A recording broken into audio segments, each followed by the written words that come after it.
Hello guys, welcome back to this my channel. कैसे हैं आप सभी? आई होप आपकी तैयारी बहुत अच्छी चल रही होगी।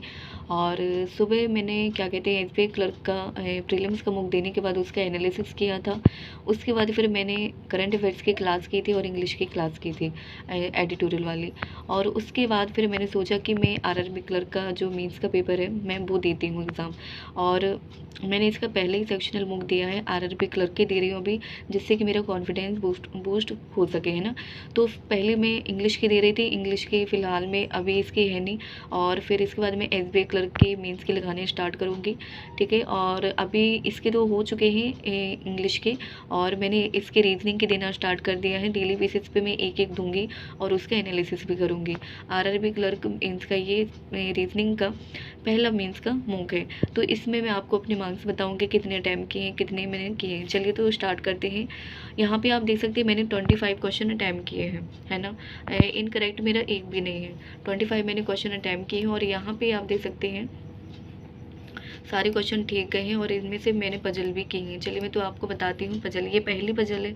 यहाँ पे पहली पजल देखिए, ये पहली पजल है जिसमें मुझे टाइम लगा है 8 मिनट तक। मैं इसमें बहुत ही कंफ्यूज हो गई थी एक चीज़ की वजह से, बट बाद में फिर मेरी बन गई। और इसके बाद चलिए दूसरी पजल में चलते हैं। दूसरे में आप देख सकते हैं मुझे 3 मिनट 27 सेकंड लगा है ना, 27 सेकंड।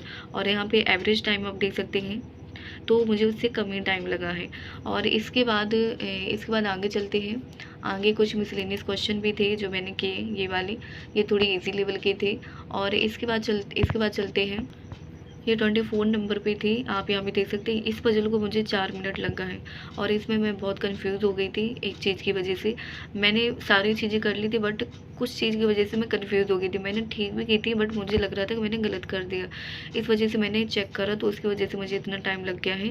और अदरवाइज़ मेरी टू मिनट में तो बन ही गई थी।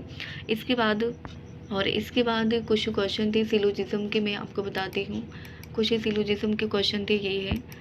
और ये किए थे मैंने। और इसके बाद आगे चलते हैं। और आगे क्या है, आगे ये मिसलेनियस क्वेश्चन थे कुछ जो मैंने किए थे। इसके बाद ये वाली मैंने स्किप कर दी थी क्योंकि इसमें कुछ चीज़ें मेरी नहीं बन पा रही थी। और क्या कहते हैं, एक चीज़ की वजह से मैं इसमें कंफ्यूज हो गई थी बट मेरी लास्ट में बनी गई थी। बट मैं क्वेश्चन नहीं अटैम्प्ट कर पाई। मैं आपको बताती हुई हूँ कहाँ पे मैंने ये बनाई थी। ये देखिए मेरी बन ही गई थी, बस एक चीज़ में कन्फ्यूज़न हो रहा था, बस उसको रखना ही था और बस हो गया था, बट टाइम हो गया। और सबसे पहले मैंने ये किया ना कि सबसे पहले मैंने एक पजल को उठा लिया, तो उसी में मैंने टाइम वेस्ट कर दिया था जिसमें मुझको 8 मिनट लगे थे। तो उसकी वजह से वहाँ पे टाइम वेस्ट हो गया था। इसके बाद ये मिसलेनियस क्वेश्चन थे जो मैंने किए थे और बस हो गया था।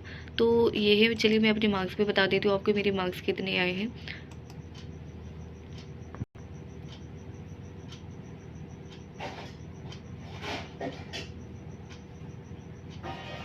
यहाँ पर आप मार्क्स भी देख सकते हैं मेरी। आप यहाँ पे पहले रैंक देख लीजिए।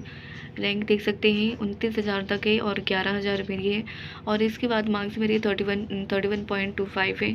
और 25 मैंने क्वेश्चन अटैम्प्ट किए थे। 100% एक्यूरेसी एंड परसेंटाइल अभी भी कम है, मैंने ज़्यादा क्वेश्चन अटैम्प्ट नहीं कर पाई। इस वजह से ये हुआ ना कि सबसे पहले मैंने एक पजल को उठा लिया इस वजह से।